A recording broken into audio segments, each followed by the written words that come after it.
What is up, everybody? It's the Don with the Don Tech, and thank you for joining me on another Don Tech Minute. Today's question is very simple. Who is the best email provider?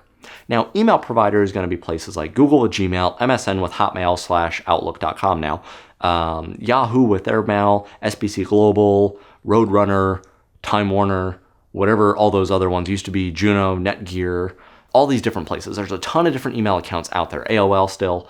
And so I wanted to answer, because I get that a lot when people are unsatisfied with their email address or their email account, they were hacked again or something like that. Which one would you recommend? So I listed it as the first one, and it's going to be Gmail through Google. That, in my opinion, is hands down the best webmail service. As long as you get used to some of their quirks of when they change some stuff up, it's been completely stable and a perfect example of what you want your email to be. You have the benefits of two-step verification, which a lot of other providers are adding to their repertoire of security, but they've kind of had it for a good while, and it's a very good system. Nothing is completely impenetrable though, so don't think that by having Gmail you're 100% safe.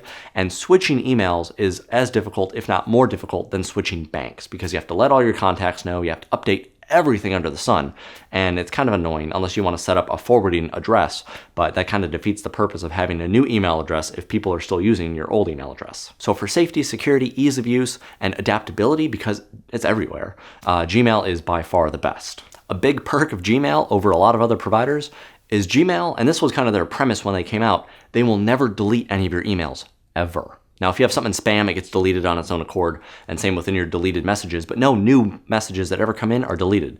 I'm looking at you, AOL. I know that you still do that nonsense, and I think other providers still do that too. But on top of just that benefit and the security and everything else I mentioned, you get, 5 to 15 gigs of free space, which is fantastic. And not only can you incorporate that with your Google Drive and the pictures and documents and stuff you want to store there, it's something where you don't have to really worry about ever having too many emails in your inbox, whereas some other local providers may only offer 100 megabytes. And nowadays, with how many pictures get sent in email, that can fill up pretty quickly. Thank you so much for watching. Hope that information was helpful. If you have any other questions, feel free to leave them in the comments down below. Tweet me, as always, at the Don Tech, and maybe I will feature you in an upcoming video.